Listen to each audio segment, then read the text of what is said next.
Hi everyone, my name is Sarah Q, and I'm so excited and happy to be a part of the amazing group of finalists this year.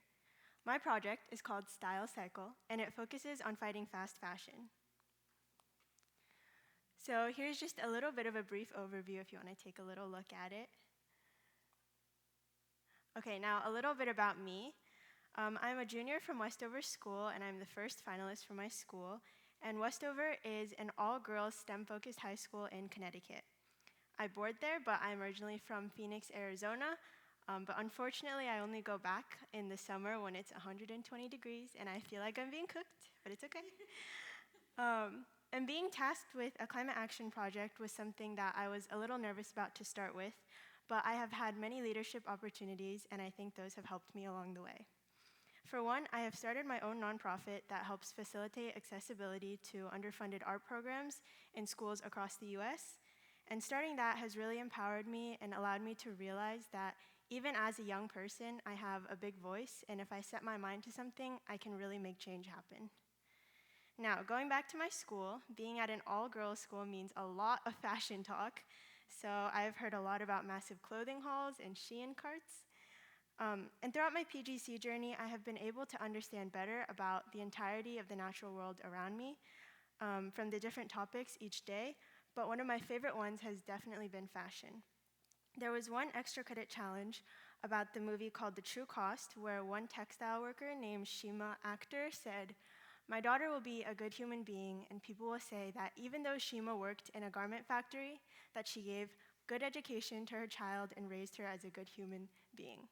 That yes, I struggled, but I tried my best not to let her go through this." And this was really moving for me, and it stuck with me even after the challenge ended. So, what is the issue of fast fashion? Let's take a look at the statistics. Okay, so the US Department of Labor found out that employers were paying their employees $1.58 in a state that had a $15 minimum wage. 40% of girls feel pressured not to wear the same outfit twice, which leads them to buy more. 11.3 megatons of trash are thrown into the landfills in just the US. 35% of our ocean is made from microplastics from textiles. Fast fashion is the third biggest polluter globally, and fashion makes up 10% of the annual carbon footprint, which is more than all of the international flight emissions combined. Okay, so now for how I thought of my project. So last year, my school had a dorm room that was for donations at the end of the year, which was especially effective in a boarding school, and my school specifically because girls there shop like their lives depend on it. And while it was a mess of clothes and other miscellaneous items, I saw and heard the majority of our students talking about going in and finding something that they really liked. Here are some quotes that I heard around campus. And so when thinking of fashion and a solution, I saw this idea as something that I could create to a larger and more organized version that could solve a pressing environmental issue and also create a community space in my school. So I hope moments like these can continue expanding to a year-round experience for students as it connects them and helps the environment at the same time.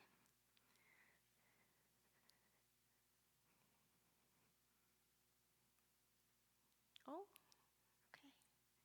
Okay, now for my project called Style Cycle. My climate action project, Style Cycle, will focus on fighting fast fashion and reducing its effects. It will accomplish this through a main feature of a swap and drop, so like a swap shop, where students can bring in clothes they no longer wear or like, and other students can come and take things that they see and they like. It's kind of like a thrift store, but without payment, to emphasize the reuse and repurpose principle that I learned in PGC. And half of these donations will be picked out and sent to like a community in need, such as a shelter or an underprivileged school.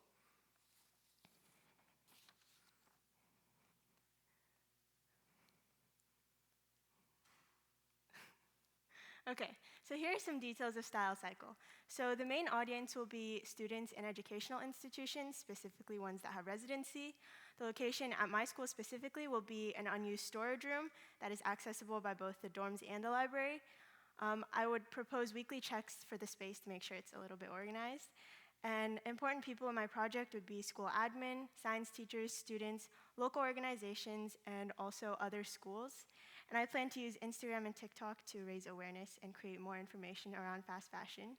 And some donation ideas would be clothing, shoes, furniture, room decor, like other necessities. Okay. Um,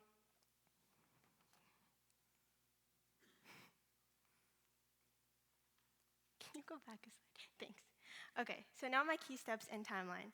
So first, I plan on sending a survey out to my whole school to analyze the before and after of my project. So it would ask questions like how often students shop, where they shop from, how much they spend per piece of clothing. And I would send out the same survey with some additional questions afterwards to gauge the impact of my project, and see if it has met my goal of educating others as well as creating impactful change in terms of their mindsets and habits. And therefore, I would not only gain quantitative data, but also qualitative data. I also plan on raising awareness through posters and social media to spread awareness around the issue of fast fashion and statistics. And if other schools implement this, they can reuse the same posters that I continue to make. And last but not least, I hope that I can expand to other schools and educational institutions so that they can replicate the model of a swap shop at their school. Okay, some of my goals will be a lot of participation. I hope that at least 50% of faculty and students will at least step foot into the space. And I hope to collect 5 bins of clothing to donate, find 3 co-leaders within my school. I also want to reach out to 5 other schools and partner with 3 organizations. And to continue my project, I want to make it so that it can continue even after my time at my school. And overall, I want to see a 50% positive change from the outcome of my survey. Okay, so now for expansion. I hope that this becomes not only something that I can implement successfully one time at my own school, but a system that can sustain itself to become part of the school's culture. I'm confident that my project can become successful, not only with my school, but also create meaningful change in other schools at a broader level. And this would advocate for a shift from the normal consumerism mentality that many people hold. Okay, I want to end on this quote from Lucy Siegel, who is an environmental journalist. And she wrote, "Fast fashion isn't free, someone somewhere is paying." And this was especially meaningful to me because it demonstrates how the nature of fast fashion can be very inexpensive to consumers, yet the workers who are producing are the ones who are suffering at the expense of the cost. And my project Style Cycle will ultimately mitigate these effects of environmental and unethical consequences of fast fashion. I hope you can all join me in my journey, and thank you so much for your time.